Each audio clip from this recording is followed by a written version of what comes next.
दोस्तों, इस प्रकृति में 84 लाख योनि विद्यमान है, जिसमें भूत, प्रेत, पिशाच, निशाचर इत्यादि की भी गणना आती है।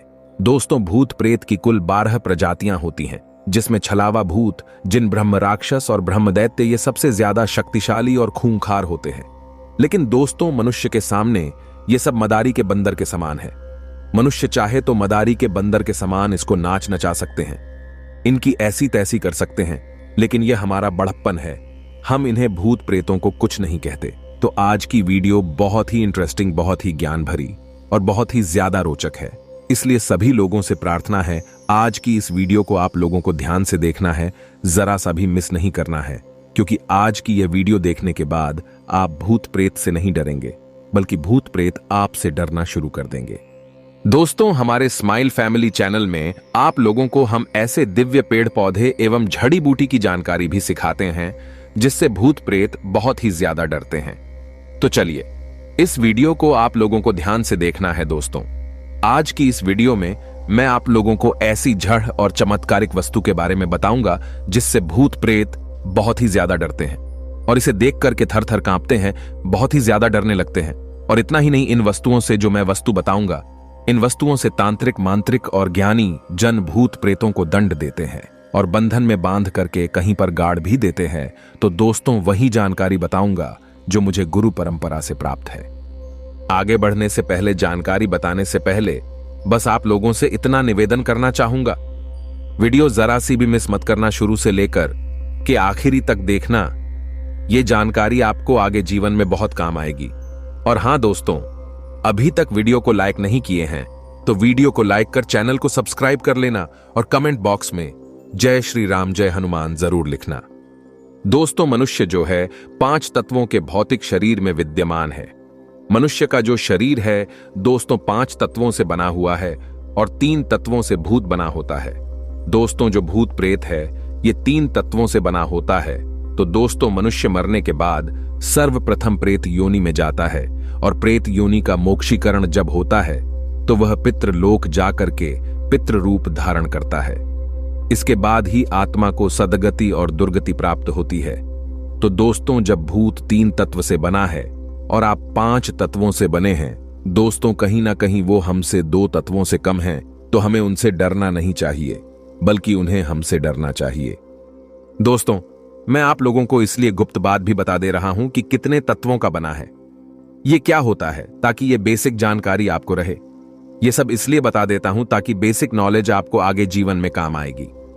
एक बार की बात है, इंद्रदेव ने बृहस्पति देव से पूछा कि हे गुरुदेव, मनुष्य किस प्रकार इन दुष्ट भूत प्रेत पिशाच जैसी काली शक्तियां से अपने आप को सुरक्षित रखें और अपने आप को इससे अत्यधिक शक्तिशाली बनाएं। और यही प्रश्न माता पार्वती ने भगवान भोलेनाथ जी से भी किया कि हे भोलेनाथ, हे भगवान, हे पति परमेश्वर, मैं आपसे यह जानना चाहती हूं कि साधारण मनुष्य किस प्रकार से भूत प्रेत को अपने बंधन में बांध करके रखे, कैसे इनसे बच सके, कैसे इन पे काबू पा सके। तो भगवान भोलेनाथ ने माता पार्वती को जो उपदेश दिया था, भूत प्रेत के संबंध में जो ज्ञान दिया था, वही ज्ञान आप सभी दर्शकों के बीच में मैं साझा करने जा रहा हूं। वीडियो को ध्यान से देखिएगा, जानकारी को ध्यान से ग्रहण करिएगा, क्योंकि दोस्तों, ज्ञानी व्यक्ति हमेशा ज्ञान को ग्रहण करता है। और देखिए, ज्ञान हमेशा काम आता है, अभी नहीं तो आगे चल करके आपके जीवन में बहुत काम आएगा। सर्वप्रथम इस वीडियो के माध्यम से जानते हैं भूत प्रेत लगने के लक्षण कैसे पता करें कि व्यक्ति को भूत प्रेत लगा है। तो इसके निम्न प्रकार के लक्षण हैं। जब अकारण ही मन उदास होने लगे और व्याकुल होने लगे तो भूत प्रेत का लक्षण होता है। मनोस्थिति असामान्य हो जाए, मनोस्थिति अगर असामान्य हो जाए तो ये भी भूत प्रेत लगने के लक्षण होते हैं। सिर अक्सर दोस्तों जिसे भूत प्रेत लगा होता है उनका भारी भारी लगने लगता है। शरीर पर बहुत ही ज्यादा बोझ का अभाव होता है, आभास होने लगता है, शरीर में बहुत ही ज्यादा ऐंठन होने लगती है। और उनके नेत्र जो होते हैं, जिन्हें भूत प्रेत बाधा ग्रसित होती है, उनके नेत्र एकदम से लाल पड़ जाते हैं। भोजन अत्यधिक करने लगते हैं, या फिर भोजन करे तो ना के बराबर भोजन करते हैं और पागल जैसी हरकत करने लगते हैं। व्यर्थ में बड़बड़ाना शुरू कर देते हैं और सोते समय उठ करके चलना शुरू कर देते हैं। नींद में चलना शुरू कर देते हैं। हमेशा भय का आभास होना शुरू हो जाता है। ये सब ऊपरी बाधा के लक्षण हैं। कई लोगों को दोस्तों भूत प्रेत लगने पर अत्यधिक प्यास का अनुभव होता है।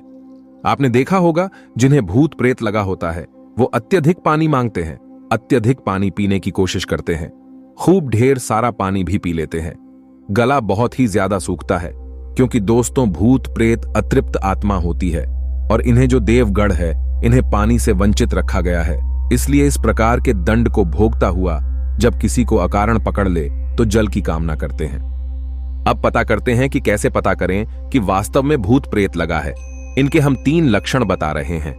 दोस्तों ये हमारे सन्यासी गुरु और हमारा खुद का अनुभव है, सो इस जानकारी को ध्यान से ग्रहण करिए। दोस्तों अगर किसी को भूत प्रेत बाधा लगा हो और अगर आप नाड़ी को उनकी छू करके देखेंगे, क्योंकि हमारी 3 प्रकार की मुख्य नाड़ी कही गई हैं, ईढ़ा, पिंगला और सुषुम्ना। वैसे तो 72 नाड़ी हैं मनुष्य के शरीर में, लेकिन 3 नाड़ी मुख्य हैं, ईढ़ा, पिंगला और सुषुम्ना। आप कोई भी नाड़ी को छू करके देखें दोस्तों, बिल्कुल ही धीमी गति से चलेगी, ना के बराबर चलेगी। नाड़ी एकदम दब जाती है, तो इससे आप पता कर सकते हैं कि व्यक्ति को भूत प्रेत ने पकड़ा है, भूत से ग्रसित है। दूसरा लक्षण है, अगर जिसे भूत प्रेत लगा हो उनके नेत्रों पर एकटक अगर आप देखते हैं, बिल्कुल ही त्राटक के जैसे देखते हैं, एकटक लगा करके देखते हैं, तो आपको घूरेगा और अपने होने का एहसास स्वतः ही बता डालता है। यह हमने कई पेशेंट पर भी देखा है। इसका तीसरा लक्षण है दोस्तों, पसीना इतना ज्यादा निकलने लगता है जिसकी आपने कल्पना भी नहीं की होगी। जो भूत प्रेत से ग्रसित होता है उनके शरीर से दुर्गंध युक्त पसीना निकलना शुरू हो जाता है। तो आइए इससे बचने का उपाय जानते हैं जो माता पार्वती को भगवान भोलेनाथ ने बताया है।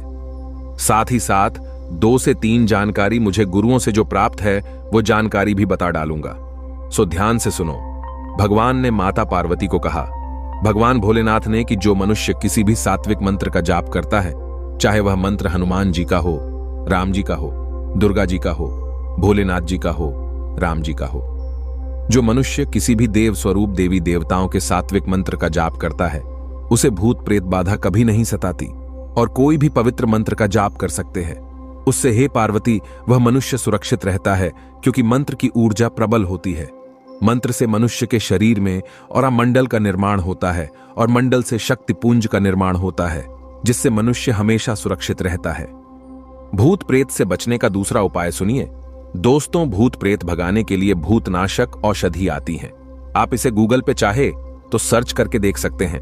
भूत प्रेत भगाने के लिए भूतनाशक बहुत प्रकार की औषधि आती हैं, जिसे जलाकर के अगर किसी को भूत प्रेत बाधा लगी हो या ग्रसित हो, उन्हें अगर जलाकर के इसका धुआं सुंघा दिया जाए तो बिल्कुल ही तत्काल छोड़ करके भाग जाते हैं।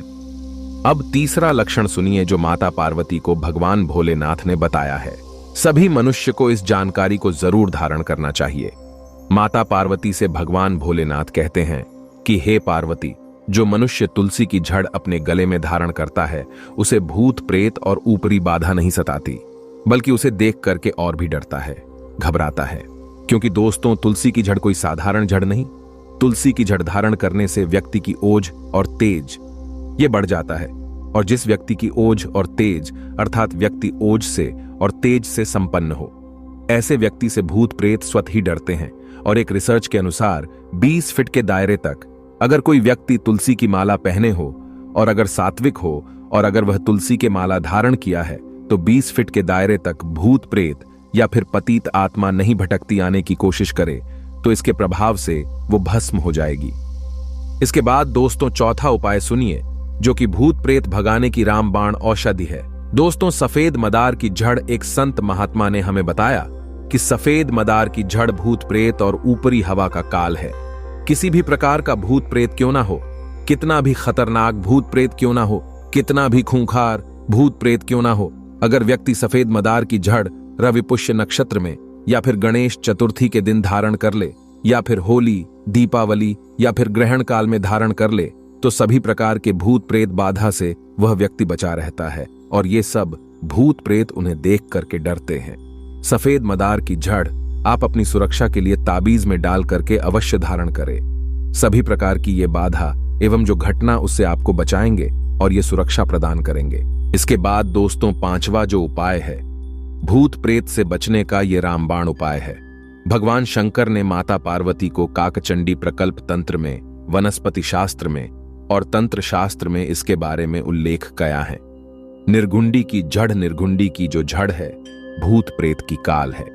निर्गुंडी नामक जो पौधा है, इसकी जड़ भूत प्रेत का काल है, तो निर्गुंडी की जड़ पतित आत्माओं के लिए साक्षात महाकाल का ही स्वरूप है। निर्गुंडी की जड़ मंगलवार के दिन हनुमान जी महाराज को भेंट करके अगर कोई मनुष्य धारण करे तो सभी प्रकार के भूत प्रेत एवं नकारात्मक शक्ति जो आपको नुकसान पहुंचाने की कोशिश करेगा, चेष्टा करेगा, जो प्रयास करेगा, उसे असफल कर देती हैं और आपको एक प्रकार के दोस्तों ये सुरक्षा प्रदान करती हैं। दोस्तों, कलयुग में हनुमान जी महाराज इन पतित आत्माओं के लिए महाकाल है।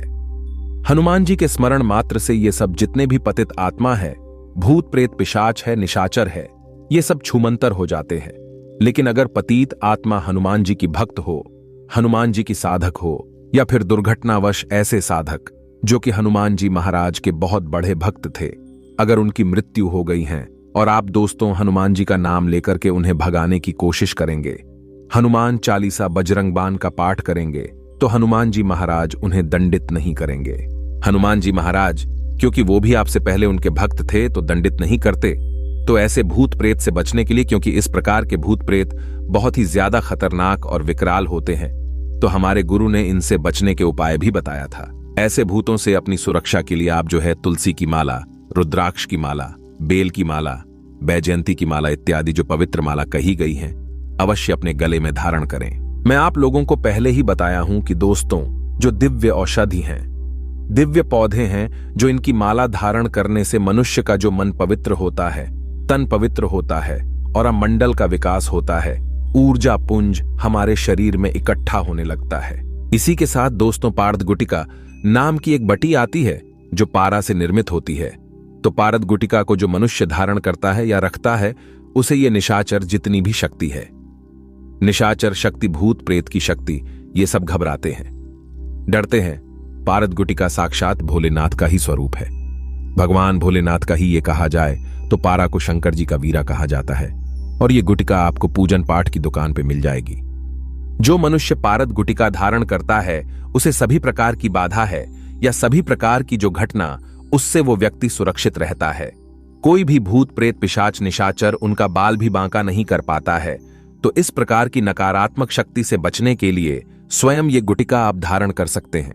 अपने बच्चे को भी धारण करा सकते हैं या फिर घर के द्वार पे बांध सकते हैं। आपका घर हमेशा सुरक्षित रहेगा। आशा करता हूं कि दोस्तों, भूत प्रेत से बचने के जो हम आप लोगों को आज के इस वीडियो में उपाय बताए हैं, ये उपाय आपके जीवन में अवश्य ही कभी ना कभी जरूर काम आएगा और ये जानकारी आप किसी और को जरूर बताएंगे ताकि उनके जीवन में किसी भी प्रकार का कोई भय और खतरा ना बना रहे। दोस्तों, अब बता रहा हूं धतूरे की माला की जानकारी। जो धतूरा है, धतूरा नाम का पौधा है, इसकी जड़ की माला बनानी होती है। आप इसकी जड़ ले आना।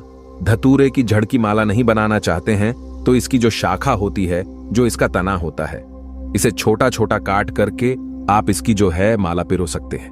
देखिए, अपने हाथ से ही माला बनाना। तुलसी की माला धारण करे, चाहे धतूरे की माला धारण करे, लेकिन अपने हाथ से ही बना करके धारण करना। मार्केट में अधिकतर मिलने वाली जितनी भी जो माला रहती है, फालतू की लकड़ी से बनाई हुई होती है। तब आप बोलेंगे, उनको धारण करेंगे तो गुरुजी हमें फायदा नहीं मिल रहा है। तो कहां फायदा मिलेगा? डुप्लीकेट चीज को धारण करेंगे तो ओरिजिनल अपने हाथ से स्वयं बना सकते हैं। दोस्तों, इसमें आपको क्या, बस थोड़ी सी आपको धतूरे की माला तैयार करना है। तो धतूरे की छोटी छोटी इनकी जो शाखाएं हैं, जो तना है, इन्हें काट करके माला तैयार कर लेना है। अगर आप इनकी जड़ की माला पहनते हैं तो फिर इसे अति उत्तम माना जाता है। अब जो धतूरा है, इस धतूरे को किन का स्वरूप माना जाता है? महाकाल भगवान शंकर के काल भैरव का स्वरूप माना गया है। और इसे कब पहनना चाहिए? तो इसे हमेशा शनिवार के दिन पहनना चाहिए।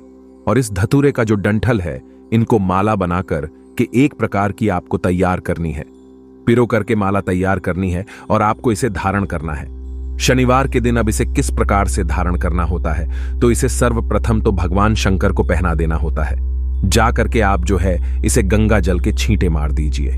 भगवान शंकर को आपको पहनाना है कि हे भगवान, मैं धतूरे नाम का ये जो पौधा है, ये आपका ही स्वरूप कहा गया है। मैं इनकी माला धारण कर रहा हूं। इनका पूर्ण रूप से मुझे फल प्राप्त हो और इन्हें आप जागृत करें। इस प्रकार से भगवान शंकर से निवेदन करते हुए आपको फिर जो शिवलिंग है, उस पर धतूरे की माला को चढ़ा देना होता है।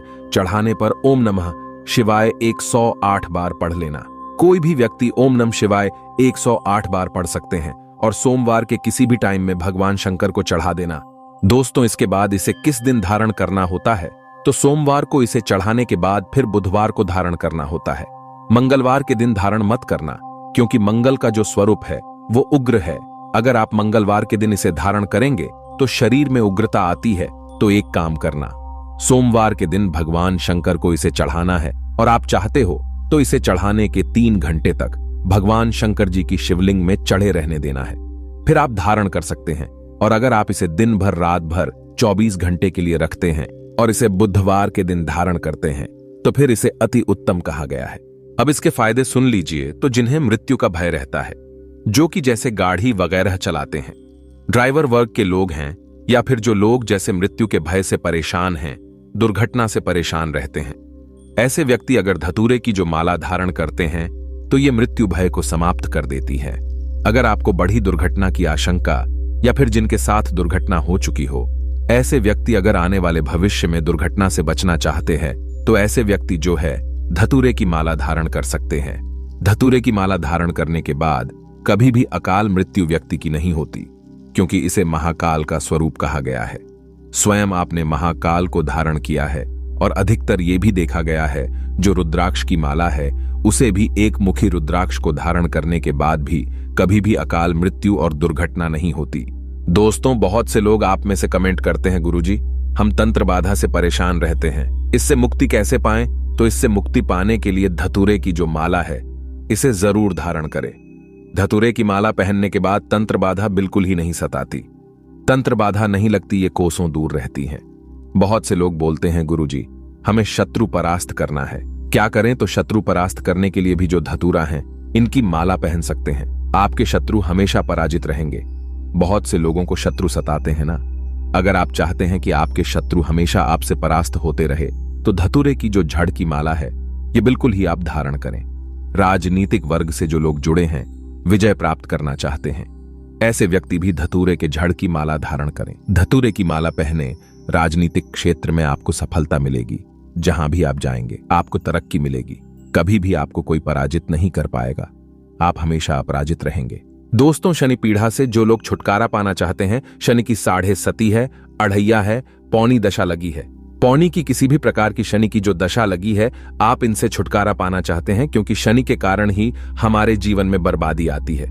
हमारे घर में लक्ष्मी नहीं आती, हमारे घर में बहुत सारी समस्या आने लगती हैं, और हर मनुष्य के जीवन में 3 बार शनि जरूर आता है। तो शनि से छुटकारा पाना चाहते हो तो धतूरे की माला जरूर धारण करें, क्योंकि जो धतूरा है काल भैरव का स्वरूप कहा गया है। धतूरा जो है महाकाल का स्वरूप कहा गया है। धतूरे की माला धारण करने के बाद फिर शनि आपको परेशान नहीं करते हैं, आपसे कोसों दूर रहते हैं, आपके ऊपर अपनी कुदृष्टि भी नहीं डालेंगे। कार्य में सफलता प्राप्त करना चाहते हैं, जो व्यक्ति सफल इंसान बनना चाहते हैं, प्रोग्रेस करना चाहते हैं, जो व्यक्ति जल्दी नौकरी प्राप्त करना चाहते हैं, जिनका प्रमोशन नहीं हो रहा है, ऐसे व्यक्ति भी धतूरे की अगर माला पहनते तो कार्य में सफलता मिलती, प्रमोशन होता है। दोस्तों, अब जो मैं नेक्स्ट एंड आखिरी माला बता रहा हूं, बेल की माला। अब बेल की माला के चमत्कार सुन लीजिए। जो बेल है, जैसे माता पार्वती के स्वरूप कहा गया है, इसके अंदर पुराण के अनुसार जो बेल वृक्ष है माता पार्वती के आंसुओं, माता पार्वती के पसीने से उत्पन्न हुआ है। और धर्मशास्त्र कहते हैं अगर आप तीर्थों की दर्शन नहीं कर पाते तो समस्त तीर्थ जीतने भी समस्त तीर्थ है। वो बेल वृक्ष की जड़ में आकर के निवास करते हैं। जितने भी पुण्य आत्माएं हैं, जीतने भी देवी देवता हैं, सब बेल वृक्ष की जड़ में हैं। जड़ को इसकी मूल कहा जाता है। इसकी जड़ में साक्षात ब्रह्मदेव भी निवास करते हैं। ब्रह्मदेव के साथ साथ समस्त तीर्थ। इसका जो मध्य भाग है, इसे भगवान विष्णु जी का स्वरूप कहा गया है। इनके मध्य भाग में भगवान विष्णु जी का वास माना जाता है, तथा जो ऊपरी हिस्सा है इसमें सदा शिव भगवान शंकर जी वास करते हैं। और बेल के जितनी भी पत्ती हैं, ये सब लक्ष्मी का स्वरूप कहा गया है। दोस्तों, कहीं ना कहीं किसी ना किसी दृष्टि से जो बेल का वृक्ष है, ये पीपल से भी अति उत्तम कहा गया है, क्योंकि समस्त तीर्था इनकी जड़ में आकर के मूल में निवास करते हैं। और साथ ही साथ समस्त देवी देवता बेल के वृक्ष पर ही रहते हैं। और बेल के वृक्ष को स्वयं साक्षात मां लक्ष्मी का स्वरूप कहा गया है। तो बेल के वृक्ष की माला कब पहननी चाहिए? तो इसे सोमवार के दिन पहननी चाहिए। कैसे पहननी चाहिए? तो शिवलिंग पर इसे 24 घंटे के लिए बेल की माला बनाएंगे। इसके डंठल की माला तैयार करना होती है। इसके डंठल की माला बना लेना, इसके बाद इसे भगवान शंकर को पहना देना। और इसे आप जो है सोमवार के दिन धारण कर सकते हैं। गंगा जल छिड़क करके स्नान कराने के बाद एक बार भगवान शंकर को पहना देना और उसी दिन शाम के टाइम में पहन सकते हैं। दोस्तों, अब इसके फायदे सुन लीजिए। तो जो व्यक्ति अपना चाहते हैं आत्म कल्याण हो जाए, जो व्यक्ति चाहते हैं कि पूर्व समय में बहुत सारा पाप कर चुके हैं उनके पाप मिट जाए, या फिर जो व्यक्ति अध्यात्म उन्नति करना चाहते हैं, ऐसे व्यक्ति बेल की जड़ की माला जरूर धारण करें। बेल के वृक्ष को शाम के समय सोमवार के दिन छूने से पाप का शमन होता है, पाप का नाश होता है। धर्मशास्त्रों में लिखा है, जिंदगी में अगर आप चाहते हैं कि आपकी जिंदगी में बहार आ जाए, आपकी किस्मत सितारे जैसी चमके, तो बेल की जड़ की माला जरूर धारण करें। जहां भी जाएंगे बिल्कुल ही आपकी किस्मत सितारे जैसी चमकेंगी। आप हर तरह से सफल होंगे, असफल होने के नाम ही नहीं होगा। अटके काम आपके पूरे होने लगेंगे, लक्ष्मी की प्राप्ति होती है। कठिन मेहनत करने के बाद भी सफल नहीं हो पा रहे हैं, धन लक्ष्मी जुटा नहीं पा रहे हैं। दोस्तों, बहुत से लोग आप में से कमेंट करते हैं ना, गुरुजी हम दिन भर मेहनत करते हैं लेकिन इनके बाद भी एक वक्त तक की सही तरीके से रोजी रोटी नसीब नहीं हो पा रही है। तो ऐसे व्यक्ति बेल की जड़ जरूर जो है माला धारण करें। बिल्कुल ही लक्ष्मी की प्राप्ति होती है, लक्ष्मी सिद्ध हो जाती है। भगवान शंकर तथा माता पार्वती की कृपा प्राप्त करना चाहते हैं, ऐसे व्यक्ति भी बेल के जड़ की माला जरूर धारण करें, क्योंकि शिव और शक्ति ये दोनों मिलकर के सिद्धि बनते हैं। कहने का मतलब है कि बहुत से आप में से लोग ऐसे हैं जो कि सिद्धि प्राप्त करना चाहते हैं। दोस्तों, कमेंट करते हैं, गुरुजी हमें भूत भविष्य वर्तमान देखने की सिद्धि चाहिए। गुरुजी हम ऐसे हैं वैसे हैं तो सारी। अगर आप सिद्धि प्राप्त करना चाहते हैं तो बेल की जड़ से कोई भी मंत्र जाप कीजिए, वह मंत्र जल्दी सफल हो जाता है, सिद्धि की प्राप्ति होती है।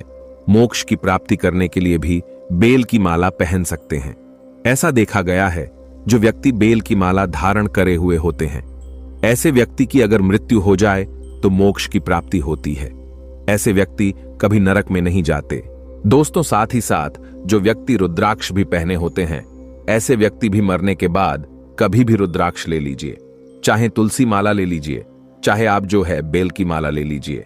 इसे पहनने के बाद व्यक्ति की अगर मृत्यु हो जाए तो ऐसे व्यक्ति कभी भी यमलोक नहीं जाते, सीधे भगवान के धाम चले जाते हैं।